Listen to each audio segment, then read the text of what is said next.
Now, I don't want to leap to the defense of those large corporations. I think they're doing very well for themselves.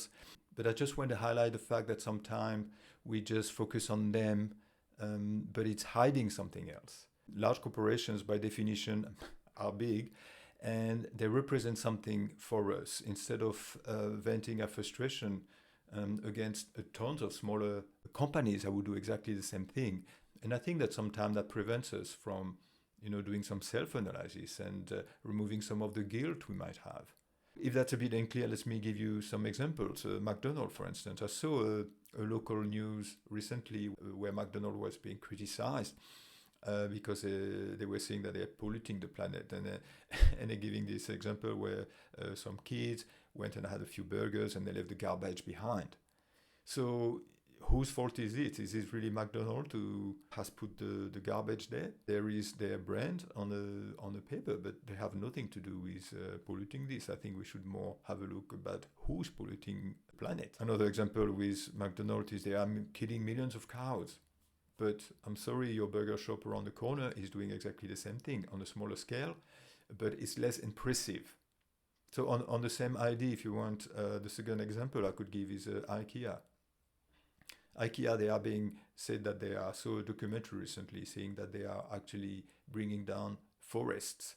They are bringing down full forests. And I find that extremely unfair because the furniture shop around the corner is probably doing exactly the same thing. Not forests, but they are doing the same thing. So IKEA, it's more impressive. They are bringing down forests.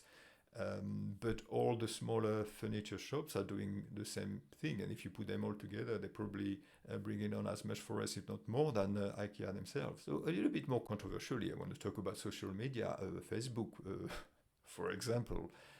I know they being heavily criticized because they're bringing us addicted. So I want to separate maybe here the kids and the adults. It's true that the children, they are more susceptible. They are an easier target. But for us adults, really, can we really blame Facebook because they make us addicted? It's a little bit like blaming an ice cream company because they make us addicted with the sugar that they put in their ice creams. It's exactly the same in my view. We have the responsibility to use Facebook or not. We still have the free will. Facebook, it's true, is really trying to hook you with some stuff that they do, but at the same time we have the power to say no thank you. Like there's an ice cream here, I have the power to say no, I don't want it. But with Facebook, for me, it's exactly the same. We have to take back the responsibility, and we have to look at ourselves and say, yes, this is addictive, but yes, I am choosing not to follow this addiction. So to summarize, I'm not really here to protect those large companies. But I want to highlight the fact that sometimes our criticism towards them is just a way for us to hide something bigger. Maybe we don't want to criticize the society itself. It's too overwhelming.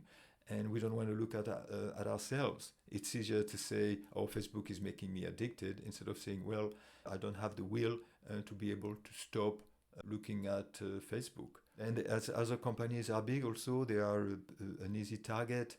So sometimes we prefer to criticize them than looking at our own shortcomings in a way.